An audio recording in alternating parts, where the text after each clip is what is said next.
Accuracy, balance, credibility, यो हो ABC television. नमस्कार, म गणेश खनिया। कार्यक्रम हो हाउजिङ टु हाइड्रो।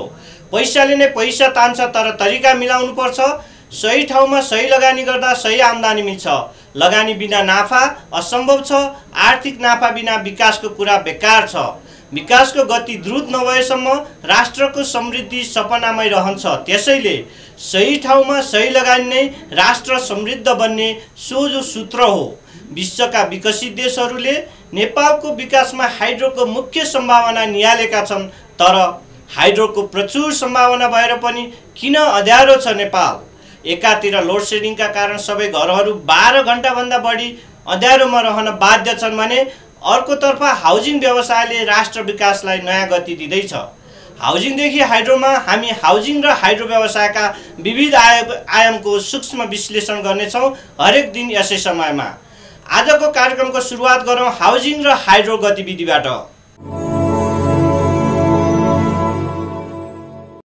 नेपाल विद्युत प्राधिकरणले दैनिक 2 घण्टा लोड सेटिङ घटाएको छ। नदीमा पानीको बहाव बढेपछि बुधबारबाट लागू हुने गरी नेपाल विद्युत प्राधिकरणले दैनिक 2 घण्टा लोड सेटिङ घटाएको हो। अब दैनिक 10 घण्टा मात्र लोड सेटिङ हुने विद्युत प्राधिकरणले जनाएको छ।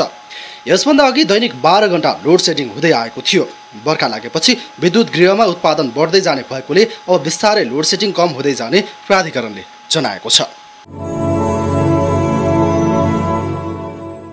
धनगढी विमानस्थलको टर्मिनल भवनको उद्घाटन कार्यक्रम बुधबार अन्तिम अवस्थामा आएर स्थगित भएको छ। भवन उद्घाटनका लागि धनगढी आउनु भएका पर्यटन तथा नागरिक उड्डयन मन्त्री भीम आचार्य त्यत्तिकै काठमाडौँ फर्किनु भएको छ। निर्वाचन आचार संहिता लागू भएको भन्दै धनगढी विमानस्थलमा मन्त्री आचार्य पुग्नै लाग्दा विमानस्थलका कर्मचारीले माइकबाट कार्यक्रम स्थगित भएको जानकारी गराएका थिए। मन्त्री आचार्यले प्राधिकरणले उद्घाटन स्थगित भएको भन्दै चुनाव लगत्तै भवन उद्घाटन हुने बताउनुभयो। उहाँले धनगढी विमानस्थललाई अन्तर्राष्ट्रिय विमानस्थलका रूपमा विकास गर्ने भन्दै यसलाई कार्गो सेन्टर बनाइने बताउनुभयो।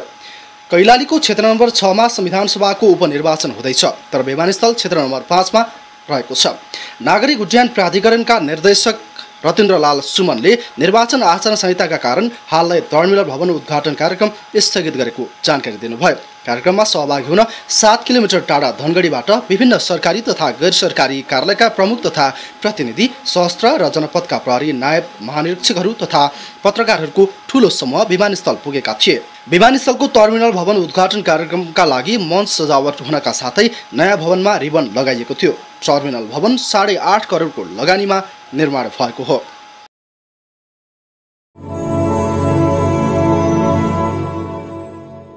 दर्शकवृन्द, अब हाउजिङदेखि हाइड्रोसम्म अब रिपोर्टको पालो।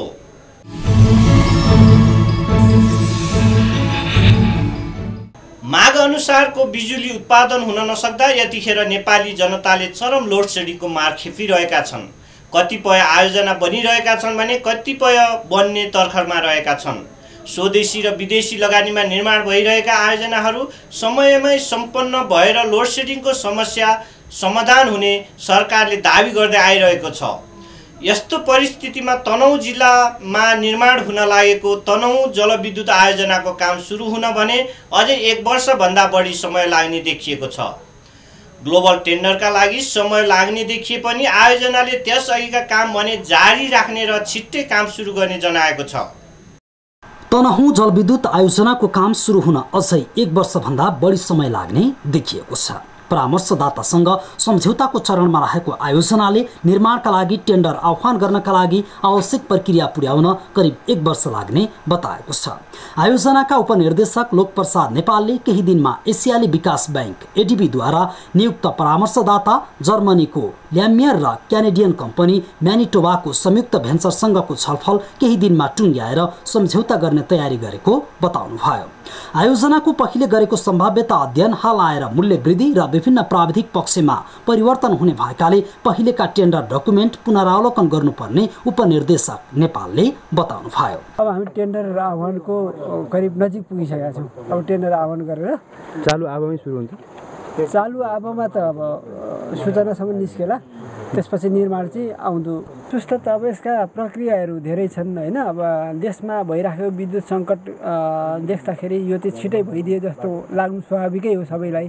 तर यसका प्रक्रियाहरू अब विभिन्न निकायबाट चाहिँ विभिन्न दात्री संस्थाबाट चाहिँ यसमा आउनुपर्ने सहयोग सँगसँगै हामीले यसको पूर्वाधार तयार गर्ने यी कामहरू अब नियम कानुन प्रक्रिया अन्तर्गत अब स्टेप टु स्टेप जाँदाखेरि अब समय लागेको हो। आयोजनाको पुनरावलोकन सकिएपछि ग्लोबल टेन्डर आह्वानका लागि बाटो खुल्नेछ। करिब 500 मिलियन अमेरिकी डलर लागतमा बन्न लागेको आयोजनाका लागि जाइकाले 180 मिलियन तथा एसियाली विकास बैंकले पनि समान 180 मिलियन डलर नै ऋण प्रदान गर्नेछ। बाँकी रकम युरोपियन इन्भेस्टमेन्ट बैंक, नेपाल सरकार र विद्युत प्राधिकरणले लगानी गर्ने तयारी गरेका छन्। केही दाताको निकोल भइसकेकाले टेन्डर डकुमेन्ट तयार भएपछि ग्लोबल टेन्डर आह्वान गर्ने तयारीमा आयोजना छ। ग्लोबल टेन्डरका लागि समय लाग्ने देखिए पनि आयोजनाले त्यसअघिका काम भने जारी राखेको छ। सेती नदीमाथिको पुल निर्माण कार्य चलिरहेको र आवास गृह र बाँध स्थल जाने बाटोका लागि टेन्डर डकुमेन्ट तयार भइरहेको उपनिर्देशक नेपालले जानकारी दिनुभयो। यसका लागि बाँधस्थल, त्यहाँ जाने बाटो र आवास क्षेत्रका लागि जग्गा अधिग्रहण भइसकेको छ।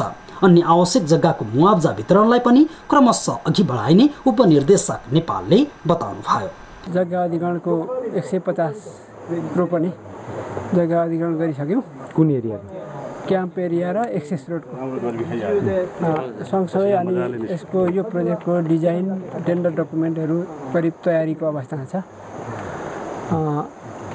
अनि त्यसलाई चाहिँ रिभ्यू गर्नलाई हामीले यो प्रोजेक्ट कन्स्ट्रक्सनको कन्सल्ट्यान्ट नियुक्ति गर्नलाई अहिले वार्ता भइरहेको छ। कन्सल्ट्यान्ट नियुक्ति भएर आइसकेपछि उसले त्यो डकुमेन्टलाई रिभ्यू गर्छ। रिभ्यू गरेपछि अनि हामी टेन्डर आह्वान गर्छौँ। आयोजना निर्माणको काम थालिने बताएको लामो समय भइसके पनि हालसम्म स्थलगत काम सुरु नहुँदा देशको ऊर्जा सङ्कट अझ लम्बिने पक्का भएको छ। सकेसम्म छिटो आयोजना बने जिल्लाको विकास र समग्र देशकै ऊर्जा सङ्कट कम हुने भएकाले सरकारले यसको गति बढाउनु पर्ने व्यास 8 चापाघाटका स्थानीय मोहन कुमार श्रेष्ठले बताउनु भयो। यो चाँडै नै बन्नुपर्ने हो। अहिले पहिले बन्ने भनेर हल्ला पनि भएर पहिले पनि बसेर यो मुआब्जाको कुराहरू निक्ले थियो। मुआब्जाको समाधान भएर अब बन्दैछ भन्ने कुरा भयो। तर यो हुनुपर्ने समयभन्दा केही ढिलो चाहिँ भएको छ। यसलाई चाँडै गर्नुपर्छ र देश र तनहुँवासीको लागि सबैको लागि राम्रो हुने काम। तर आयोजनाले भने आवश्यक सबै प्रक्रिया पूरा गर्दा समय लागेको तर्क गरेको छ। आयोजना उपनिर्देशक नेपालले आफूहरूले सकेसम्म छिटो काम गर्ने लक्ष्य राखेको तर प्रक्रिया पूरा गर्दा केही ढिला भएको बताउनु भयो। जापान अन्तर्राष्ट्रिय सहयोग एजेन्सी जाइका मार्फत 180 मिलियन लगानी सम्झौता गरेको जापान सरकारले आयोजनाको प्रगतिबारे उच्च चासो प्रकट गरेको छ। जापानी राजदूत मासासी ओगावा दूतावासको उच्च प्रतिनिधि मण्डल सहित बुधबार आयोजनाको बाँधस्थलको निरीक्षणका लागि पुगेका थिए। मेलम्ची खानेपानीपछि ठूलो ऋण सहयोग रोकेको जापानका लागि यो यसपछिको पहिलो ठूलो लगानीको क्षेत्र भएकाले स्थिति बुझ्न आफू यहाँ आएको राजदूत ओगावाले बताउनु भयो। From Yanlong to JICA, from Japanese government to JICA and the Japanese government same. The we will provide such a big loan at the same time with the ADB. ADB will provide a loan almost the same amount of money. So the total the construction cost is राजदूत ओगावाले Japan सरकार नेपाली जनताको साथमा प्रतिबद्ध रहेको बताउँदै बीचमा रोकिएको ठूलो ऋण सहयोग यसै आयोजना मार्फत पुनः सुरु भएकाले यसको सफलताले अन्य क्षेत्रमा लगानी गर्न पनि प्रेरित गर्ने बताउनु भयो। जापानिज राजदूतसँग निरीक्षण टोलीमा संलग्न जाइकाका जलविद्युत आयोजना सल्लाहकार युतारो मिजुहासीले आफूहरूले आयोजनाका लागि लगानी गरेकाले सञ्चालनका लागि आवश्यक प्राविधिक परामर्श दिन आएको बताउनु भयो। देश समग्र देशले एकदम चासो र प्रतीक्षाका साथ हेरेको तनहुँ जलविद्युत आयोजनाको बाँध यही स्थलमा बन्ने प्रक्रियामा रहेको छ र तनहुँ जलविद्युत आयोजनाले अहिले यसका लागि यो आयोजना सञ्चालनका लागि परामर्शदाता नियुक्तिको अन्तिम प्रक्रियामा रहेको छ र चाँडै नै परामर्शदातासँग सरसल्लाहका आधारमा आयोजनाको टेन्डर आह्वान गर्ने तयारी गरिएको छ। देशमा चरम ऊर्जा सङ्कट लोड सेडिङ भइरहेको अवस्थामा यो आयोजनाको काम तुलनात्मक रूपमा केही ढिलो गतिमा बढेको महसुस गरिएको छ। चाँडो यसको काम सम्पन्न भएमा देशले राहत पाउने अपेक्षा गरिएको छ। पवन पौडेल।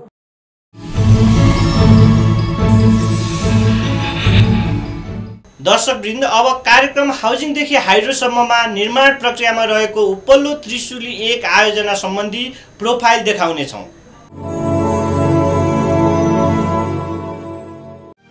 नेपाल जलस्रोतमा विश्वकै दोस्रो धनी राष्ट्र हो, तर जलस्रोतको क्षेत्रमा नेपालमा हालसम्म उल्लेखनीय विकास भएको भने पाइँदैन। नेपालका नदी नालाहरूबाट 83,000 मेगावाट भन्दा बढी जलविद्युत उत्पादन गर्न सकिने बताइन्छ, तर नेपालमा जलविद्युत उत्पादन 1000 मेगावाट पनि पुग्न सकेको छैन। ऊर्जा क्षेत्र सम्बन्धी ठोस नीति नहुँदा जलविद्युतको विकासमा खासै प्रगति नभएको लगानीकर्ता एवं जलविद्युतको क्षेत्रमा काम गरिरहेकाहरूको भनाइ छ। नेपालमा अहिले 1100 मेगावाट विद्युतको माग भए पनि करिब 750 मेगावाट मात्र विद्युत उत्पादन भएको तथ्याङ्क छ। मागको तुलनामा आपूर्ति कम भएकाले मुलुकमा चर्को लोड सेडिङ छ भने ठूलो संख्यामा नागरिक विद्युतको उपभोगबाट वञ्चित छन्। यद्यपि पछिल्लो समयमा तीव्र गतिमा निर्माण भइरहेको केही जलविद्युत आयोजनाले मुलुकमा व्याप्त ऊर्जा सङ्कट कम गर्ने अपेक्षा गरिएको छ।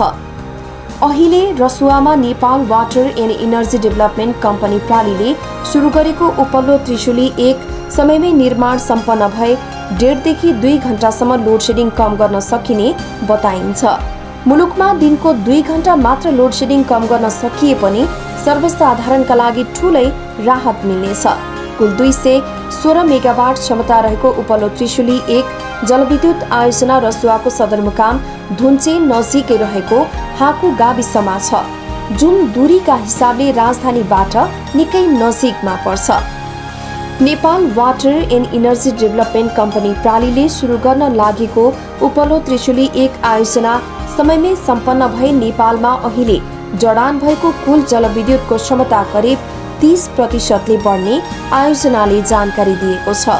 काठमाडौँबाट करिब 146 किलोमिटर उत्तरमा पर्ने रसुवाको धुन्चेमा रहेको आयोजनामा विदेशी लगानी रहेको छ।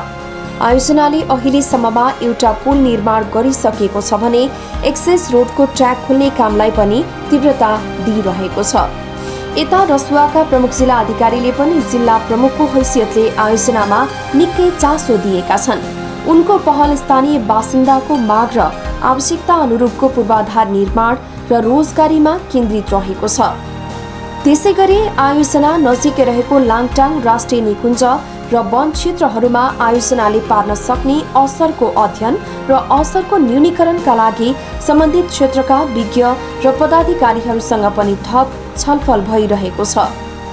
जलविद्युत आयोजना भन्ने बित्तिकै स्थानीयको माग र आशा केही बढी हुने भए पनि सम्भव हुनेसम्मका मागहरू सम्बोधन गर्न लगाउने गरी अघि बढेको बताउँछन्।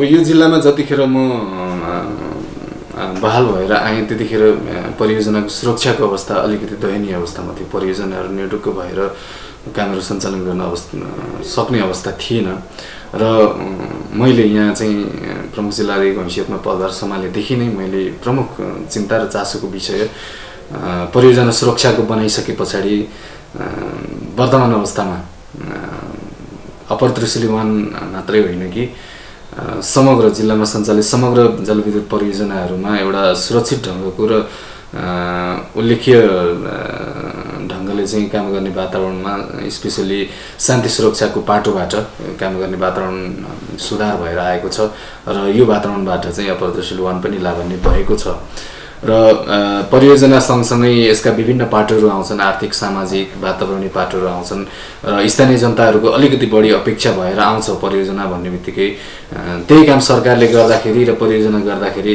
जनताहरूको चाहिँ जनताले त्यस परियोजनाबाट गर्ने अपेक्षाहरू परियोजनासँग अलिक बढी हुँदो रहेछन्। त्यो कारणले गर्दाखेरि जनताको अपेक्षा बढी भइदिँदा र परियोजनाले चाहिँ एउटा चाहिँ उद्यमशीलताको सिद्धान्तअनुसार काम गर्दाखेरि कहिलेकाहीँ यदाकदा विवादहरू आएका छन् र ती विवादहरूलाई यथासमयमा हल गरेर पुनः फेरि आयोजना सञ्चालन गर्ने काममा हामीले उल्लेख्य भूमिका निर्वाह गरेका छौँ र शान्ति सुरक्षाको दृष्टिकोणबाट अप्पर त्रिशुली 1 ले सही ढङ्गले र शान्तपूर्ण वातावरणमा गाउँले स्थानीय प्रशासन समग्र सबै क्षेत्रको चाहिँ यथोचित सहयोग प्राप्त गरेर परियोजना सञ्चालन भइरहेको अवस्था छ। यसै सन्दर्भमा स्थानीय अन्य सरकारवाला निकायहरू जिल्ला विकास समिति त्यस पछाडि चाहिँ अब वातावरणीय हिसाबले लाङटाङ राष्ट्र निकुञ्ज, सुरक्षा निकाय, यी सम्पूर्ण सरोकारवाला निकायहरूसँग उचित प्रकारको समन्वय कायम मैले गरेको छु र उहाँहरूको पनि एउटा अत्यन्त सहयोगी भूमिका रहेको छ परियोजना कार्यान्वयनका सवालमा, खास गरिकन अप्पर त्रिशुली 1 परियोजना कार्यान्वयनको सवालमा उहाँहरूले पनि एउटा सृजनात्मक ढङ्गले सम्पूर्ण सरोकारवाला निकायहरूले सहयोग गरेको अवस्था छ। यही ढङ्गले चाहिँ सबै कुराहरू अगाडि बढ्यो भने परियोजनाको सफल कार्यान्वयनमा कुनै शङ्का रहँदैन। जिल्लामा निर्माण भएका जलविद्युत आयोजनाहरूले रसुवावासीको जीवनस्तर सुध्रिएको र उपल्लो त्रिशुली आयोजनाले पनि स्थानीय बासिन्दालाई छोटो तथा लामो अवधिको रोजगारी उपलब्ध हुने हुँदा रसुवावासीका लागि त्रिशुली नदी सम्पत्ति साबित भएको छ। विशेष गरी रसुवामा जिल्लामा निर्माण भइसकेका आयोजनाबाट स्थानीयले प्रति परिवार वार्षिक 5 लाख भन्दा बढी कमाइरहेका छन्। त्यसैले जलविद्युत आयोजनाप्रति स्थानीय बासिन्दा सकारात्मक छन् भने यस्ता आयोजनालाई कसरी स्थानीयको पक्षमा बनाउन सकिन्छ भनेर रसुवाका स्थानीय विकास अधिकारीले पनि ठूलो प्रयास गरिरहेका छन्। यस जिल्ला जलविद्युत आयोजनाको हिसाबले ज्यादै महत्त्वपूर्ण जिल्ला हो र अहिले चाहिँ करिब 1 दर्जनको हाराहारीमा जलविद्युत आयोजनाहरू सञ्चालनको क्रममा छन् र तीमध्ये अहिलेसम्मकै सबभन्दा ठुलो उपल्लो त्रिशुली जलविद्युत आयोजना जसको क्षमता 216 मेगावाट छ, ठुलो आयोजनाको रूपमा पनि लिइन्छ यस जिल्लाको। र यस जिल्लामा चिलिमे जलविद्युत आयोजना जो चाहिँ 21 मेगावाट जलविद्युत उत्पादन भएर अहिले विद्युत उत्पादन भइराखेको छ, त्यसको सेयरको कारणले गर्दाखेरि समग्र जिल्लावासीको आय स्तरमा धेरै सुधार आछ र उसले वितरण गरेको सेयरको कारणले गर्दाखेरि अहिले करिब 4-5 लाखको धनी, 5-7 लाखको धनी प्रत्येक घर भएका छन् भने भविष्यमा यो 216 जलविद्युत आयोजना आउँदाखेरि पक्कै पनि एउटा नजिर स्थापित भएको छ चिलिमे जलविद्युत आयोजनाकोबाट स्थानीय बासिन्दालाई 10% सेयर दिने भन्ने त्यो प्राप्त हुँदाखेरि त्यसबाट आउने सेयरको मुनाफाबाट छँदैछ। त्यसको अतिरिक्त यो आयोजनाको सुरुवातपछि यहाँ रोजगारी वृद्धि हुने र जग्गा प्राप्ति गर्दाखेरिको रकम र त्यसै गरी स्थानीय बासिन्दालाई विभिन्न चरणमा रोजगारी दिँदाखेरि पक्कै पनि यसले यस जिल्लाको समग्र जनताको जीवनस्तरमा फड्को मार्ने अवस्था देखिन्छ यो सम्पन्न भइसकेपछि। र त्यसै गरी अहिले पनि हामीले यो पूर्वाधारको क्षेत्रमा ज्यादै नै राम्रो काम भइरहेको छ र हाम्रो माथि यहाँले देखि नै हाल्नुभयो धुन्चे सदरमुकामसम्म आउने बाटो राम्चे मूलखर्क र ग्रामको पहिरोको कारणले गर्दाखेरि हामी 4 महिना चाहिँ सम्पर्कविहीन यातायातबाट रहने अवस्था छ र सम्भवतः यसको हेडवर्डसम्म यो बाटो आगामी वर्षसम्म सम्पन्न गर्ने योजना 216ले माथिल्लो त्रिशुलीले लिएको छ र यसको सम्पन्न भएपछि यो बाटोको निर्माण पछि पनि यहाँ पर्यटन प्रवर्धन लगायतको गतिविधिहरू अभिवृद्धि भई समग्र जिल्लाको जीवनस्तरमा सहयोग पुग्ने। त्यसो त अहिले नेपाल सरकारले पनि जलविद्युत आयोजनाहरूलाई उच्च प्राथमिकतामा राखेको छ। जलविद्युत उत्पादनबाट देशले समृद्धि प्राप्त गर्न सक्छ भनेर सरकार जलविद्युतमा वैदेशिक सहायता र लगानी जुटाउन लागि परेको छ। जलविद्युतमा ठूलो लगानी आवश्यक पर्छ, त्यसैले पनि जलविद्युतमा वैदेशिक सहायता र लगानी अपरिहार्य छ। उपल्लो त्रिशुली 1 मा वैदेशिक लगानी भएकाले यसलाई समयमै सम्पन्न गर्न सकिए बाहिर सकारात्मक सन्देश जान्छ। उपल्लो त्रिशुली 1 जलविद्युत आयोजनामा कोरियन कम्पनीको सेप, डेलिम र केरियोङको संयुक्त लगानी रहेको छ। 55 अर्ब रुपैयाँ लागत रहेको आयोजना समयमै PPA र PDA हुन सके सन् 2019 सम्ममा सम्पन्न हुने गरी काम अघि बढिरहेको दाबी छ आयोजना प्रबन्धक पार्क हाक 원को। 어퍼트리시리 완의 투자자로서는 외국인회사하고 우리 한국 컨소시엄이 있는데 한국 컨소시엄에는 정부 투자기관인 코셉이 50%의 지분을 가지고 있고 그 다음에 대림 산업과 계룡 산업 개발이 있습니다. 그 다음에 이제 외국인 회사로서는 IFC와 현지인 회사인 제이드 컴퍼니가 투자자로서 구성되어 있습니다. 그 다음에 이제 이쪽에 우리가 PPA, PDA가 제대로 빨리 이루어져서 금년 9월까지 계약이 된다면 2019년 말까지는 이 공사가 완료돼서 전기를 공급할 수 있게 되겠습니다. 또 이 프로젝트에 소요되는 공사 금액으로서는 약 5억 5천만 불 정도로 지금 생각하고 있습니다. चीन सरकारले निर्माण गर्न लागेको भारत र चीनको स्वशासित क्षेत्र तिब्बत जोड्ने सडक मार्गको करिब 11 किलोमिटर 800 मिटर बाटो उपल्लो त्रिशुली 1 आयोजनाको क्षेत्रभित्रै पर्छ। त्यसैले रसुवागढी त्रिशुली गल्छी सडक मार्गका लागि यस आयोजना समयमै सम्पन्न हुँदा ठूलो सहयोग पुग्नेछ। त्रिशुली नदी हिउँदमा पनि पानीको बहाव खासै नघट्ने नदी हो। त्यसैले उपल्लो त्रिशुली 1 लाई एउटा उत्कृष्ट हाइड्रो पावरका रूपमा लिन सकिन्छ। हिउँदमा पनि आयोजनाको कुल क्षमता 50% बाट कम नहुने दावी गर्छन् हाइड्रो पावरका project manager mister Hung. Other things, connection agreement with the NEA, except one thing, actually we have completed all the conditions in the contract agreement with the DOD and MOE. We are just waiting for the PPA-PD conclusion for achieving the financial closure before 17th of October 2014, that means this year. Without bankable PDA and PPA, everybody knows it is not possible to achieve financial closure. Then we are now trying to conclude PDA as soon as possible. That means we already finished second round PDA negotiation. We are just waiting for response from the government to hold third round PDA negotiation. As you know, there is the last PDA negotiation. Taking into consideration all the possibility to invest on any other country, including Nepal, for decision of the investment. First of all, we just consider political stability. But in Nepal, sadly, I think the political instability is the best obstacle to invest in Nepal hydropower project. And hopefully, already the new government was formed, and I think new government is actively now implement and making certain the policy for attracting the foreign direct investment. Then, please, government of Nepal have to decide how compensate, how payback to foreign direct investors, especially apex risk sharing.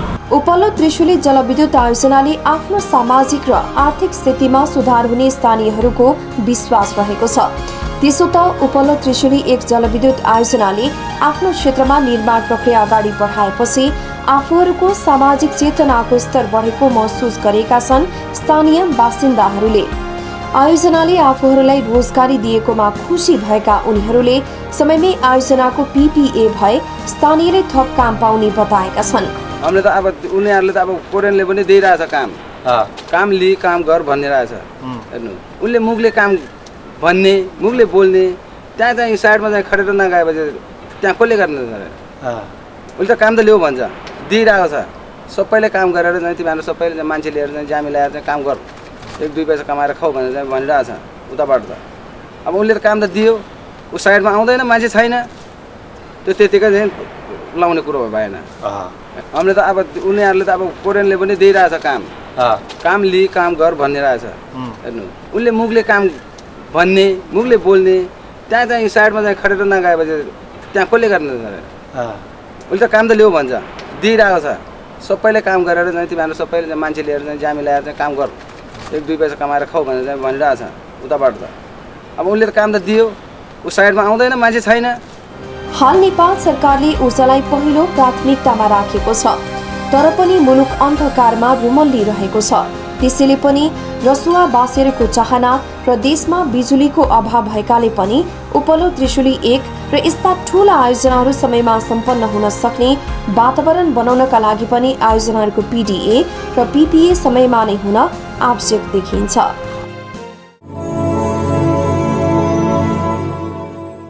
दर्शकवृन्द, हाउजिङदेखि हाइड्रोसम्मका गतिविधिहरूलाई जानकारी गराउने कार्यक्रम हाउजिङदेखि हाइड्रोसम्म आजलाई यति नै। हामी अर्को साता अर्को विषयका साथ उपस्थिति हुनेछौँ। गाउँ सहर दुनियाँ ब्युझाउने हाम्रो अभियान जारी छ।